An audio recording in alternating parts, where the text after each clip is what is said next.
Mumbai, a city where turning your head can change your entire reality. To your left stands Antilia, the most expensive private residence on Earth. A 27-story glass tower with blast-proof windows, 3 helipads, and a snow room built to escape the 90-degree heat. Price tag $2.6 billion more than Buckingham Palace. But just 4 kilometers away lies Dharavi, Asia's largest slum. A place where over 1 million people are packed into rooms the size of a small closet, sharing water taps and surviving without toilets. 2 realities, 10 minutes apart, both built around one name, Mukesh Ambani. Ambani isn't just wealthy, he's structurally wealthy. His fortune is embedded into the framework of India itself. Remove him, and it's like pulling steel from a skyscraper. From oil and telecom to retail and entertainment, you might not know Reliance Industries, but you're living in a world it powers. This video isn't just about his money, it's about his control. Because while Western billionaires chase Twitter and rockets, Ambani owns the ground you stand on. And at the 10-minute mark, you'll discover a truth that will make you question everything you thought you knew about wealth and power. Real power isn't about how much you earn, it's about no one daring to ask how you earned it. Here's the twist most people miss about Mukesh Ambani. He didn't build the empire from scratch. He inherited it, but what he did next turned a family business into the backbone of a nation. It started in 1966 with his father, Dharavi Ambani, a former gas station attendant who dreamed big, started small and hustled his way through India's post-colonial economy. He launched Reliance as a textile company, selling polyester yarn from a cramped Mumbai office. By the time Mukesh was in college, Reliance was already a name, but far from untouchable. The real expansion came when Dharavi called his son back from Stanford Business School and handed him the keys. And Mukesh didn't just drive, he rebuilt the road. He pivoted Reliance from fabric to fuel, from yarn to oil. He expanded into petrochemicals, then telecom, then retail, then digital infrastructure. In less than 2 decades, he transformed a family firm into something no Indian citizen could ignore. But here's where it gets serious, Richest. Reliance isn't just a business empire, it's a national operating system. Because when you control fuel, data, groceries, and entertainment for over 1 billion people, you're not just a billionaire, you're the invisible architecture behind everyday life. And yet, most people outside India couldn't name him in a lineup. Why? Because while Silicon Valley chases fame, Mukesh Ambani chases inevitability.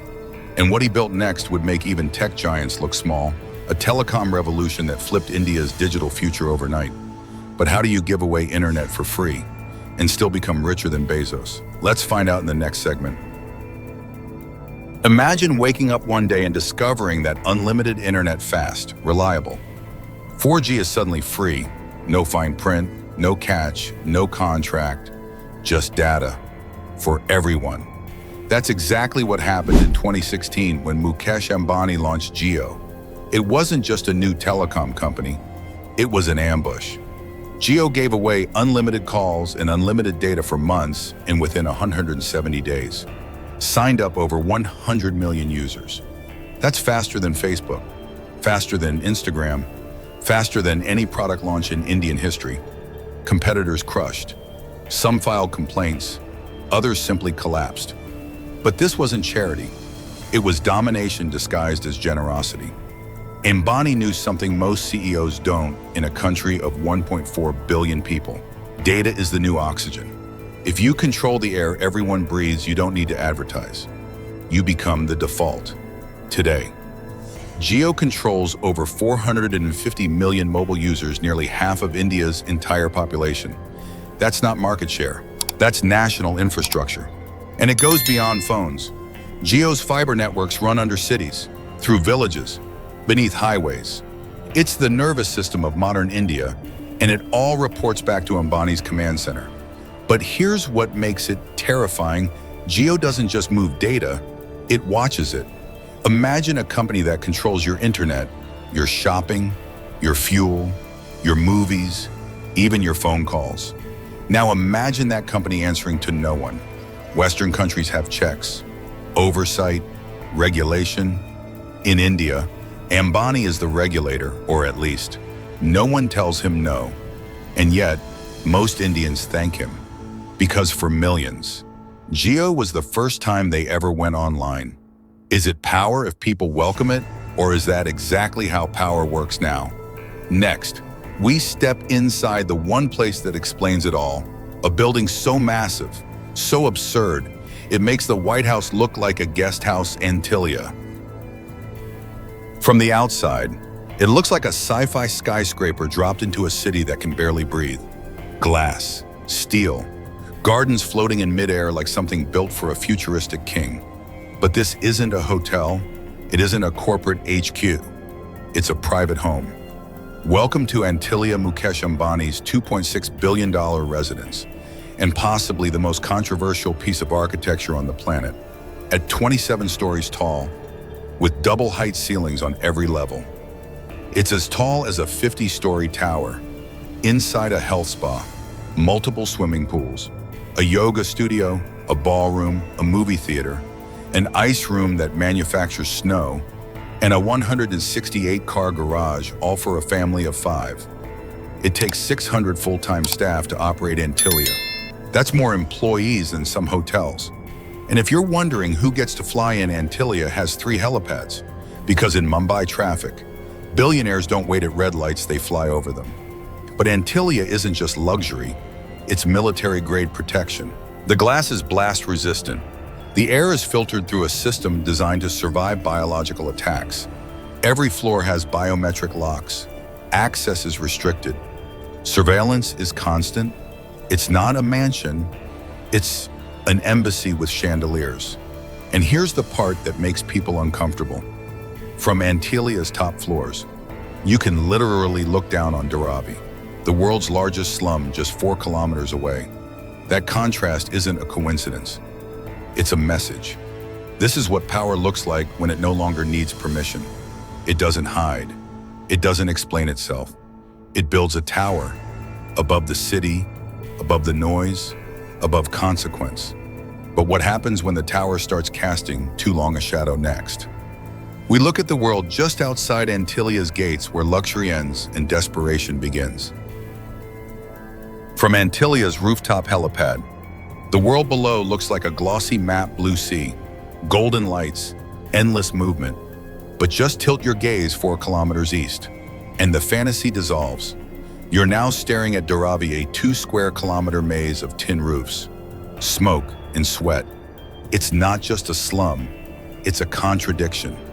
Over 1 million people live here, the population of San Francisco packed into an area smaller than Central Park. Families share 80-square-foot rooms, 10 people to a home, no running water, no toilets. The air is a cocktail of open sewage, charcoal smoke, and hot metal from the thousands of illegal recycling shops. Ironically, Dharavi is profitable. It produces over $1 billion a year in goods, leather, textiles, pottery, much of it exported. And yet, the workers who stitch handbags for European boutiques sleep on concrete floors. Meanwhile, just 4 kilometers away, 600 servants maintain a private temple and a snow room for one man's comfort. In America, inequality is zip-coded. In Mumbai, it's vertical, visible, immediate, inescapable. But here's the twist. Many in Dharavi don't hate Ambani. They see him as inevitable. His Jio network gave them internet. His stores offer cheaper goods. Some dream of working for Reliance, even if it's just sweeping marble floors. This isn't a simple rich versus poor narrative. It's deeper, because when power becomes the ecosystem, people don't resist it, they adapt to it. But adaptation doesn't mean peace. And when resentment brews 4 kilometers away from a $2.6 billion tower, how long until the silence breaks? Next, how Ambani moves across India like a head of state, guarded as if he were one. For most people, a car is transportation. For Mukesh Ambani, it's extension of strategy. His garage isn't a garage, it's an arsenal. A Rolls-Royce Phantom 6, bulletproof and sealed against chemical attacks. A Bentley Bentayga, armored for both comfort and chaos. A fleet of BMW security editions. escorted by decoy SUVs to confuse potential threats. But Mumbai's streets aren't built for billionaires. Traffic here is survival-level chaos. That's why Ambani rarely drives. He flies. His Boeing business jet 2 worth $73 million is a boardroom with wings. Inside a private suite, a conference room, even a shower. And when speed matters more than altitude, he uses helicopters landing directly on Antilia's helipad or on private landing zones across India. Bypassing cities like chess pieces, it's not luxury, it's logistics. Because when you control the roads, the airspace, and the fuel supply, you don't move through India, India moves around you. And here's the eerie part, all of it, every route, every flight, every takeoff is monitored like a military op. Because Ambani doesn't travel like a billionaire, he moves like a prime minister under threat. And in the next chapter, we'll show you why that's not just metaphor. In India, only a handful of people are granted Z+ security, the highest protection level in the country. The Prime Minister has it, so does Mukesh Ambani. His security detail rivals presidential motorcades, 55 elite personnel, including NSG commandos. Armed with automatic rifles, body armor, encrypted comms trained in counterterrorism and urban warfare. Every time Ambani steps outside, it's a military-grade operation. Routes are randomized, decoy cars split from convoys, crowds are pre-screened, surveillance taps into mobile networks. Even the bags in the room are scanned before he enters. But here's the twist, Ambani isn't a head of state, he's a private citizen. So why is he protected like a nuclear asset? Because his influence isn't political, it's structural. If anything happens to him, it's not just a tragedy, it's a market event. Stock prices could plummet, entire sectors could stall, and that's a risk no government, not even India's, is willing to take. That's the real powers. When you're not just protected by the system, you are the reason the system protects itself. And yet, the more he fortifies, the more invisible he becomes, because behind all that glass, steel, and armed silence. Does anyone truly know who Mukesh Ambani is? Next, the truth no one wants to admit about power this big. Mukesh Ambani rarely gives interviews. He doesn't tweet, he doesn't argue, he doesn't need to, because his power isn't loud, it's embedded. While the world obsesses over flashy billionaires launching rockets or ranting on social media, Ambani operates in silence.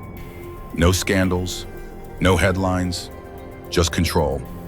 His wealth isn't about how much he owns, it's about how much depends on him.